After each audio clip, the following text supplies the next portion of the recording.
Mhuri yeZimbabwe kusangana zvakare panonzi pano patinokupakurirai dzese dziri kupisa pasocial media nemunyika yedu yeZimbabwe. Kana iri first time yenyu kuvawo pano, ndapota bayai apo pakanzi subscribe, kusubscribe mahara mufunge, mobva malaika nekusheyawo vhidhiyo rino. Izvi zvinobatsira kuti risvike kure kune hama neshamwari dzenyu dzisati dzariona. So pane tsaona inotyisa zvikuru yakaitika nezuro madeko pamarobhotsi edziva rasikwa 10 off DZ10 off muna Bulawayo Road. Zvinonzi rori rakarova kombi ndokupidiguka, vanhu 3 vakafa ipapo uye vamwe 3 vakakuvara zvakaipisisa.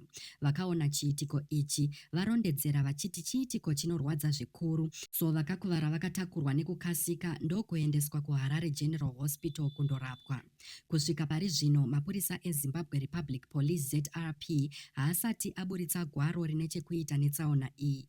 Maauthorities vari kutarisirwa kupa mamwe mashoko pamusoro pezvakakonzera tsaona iyi. Chiitiko chinosuwisa ichi chinoshanda seyeuchidzo yekukosha kwekuchengetedzwa kwemigwagwa kunyanya pamharadzano huru. Vatyairi vedzimotokari vanokurudzirwa kuti vangwarire kudzivirira kurasikirwa neupenyu.